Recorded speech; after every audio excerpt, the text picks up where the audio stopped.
আসসালামু আলাইকুম everyone, welcome to অরিশাস cooking. আজকে আমরা তৈরি করব কিশমিশ। কিশমিশ তৈরি করার জন্য প্রথমেই আমি আঙ্গুরগুলোকে ভালোভাবে ধুয়ে পরিষ্কার করে নিয়েছি। এবার এমন পরিমাণে পানি নিয়ে নিয়েছি যাতে আঙ্গুরগুলো একেবারে ডুবে থাকে।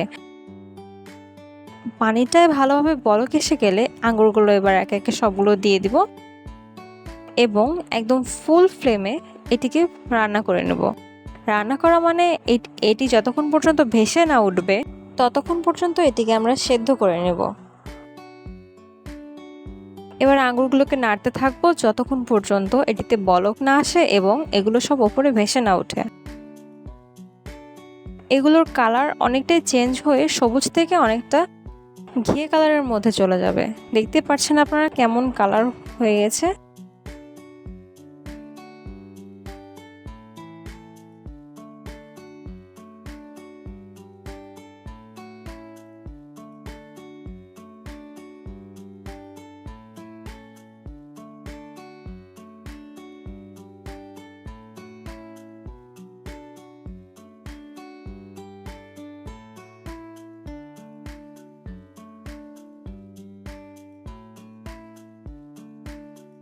আঙ্গুরগুলো এই পর্যায়ে চলে আসলে চুলার জাল বন্ধ করে আঙ্গুরগুলোর গরম পানি ফেলে দিব। এগুলোকে ভালোভাবে ছেঁকে নেব।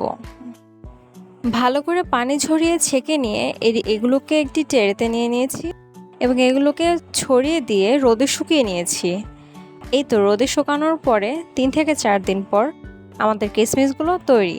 এবার এগুলো যে কোনো ধরনের ডেজার্ট আইটেমে ইউজ করা যেতে পারে এবং যে কোনো ধরনের বিরিয়ানি, পোলাও এর মধ্যেও ইউজ করা যেতে পারে।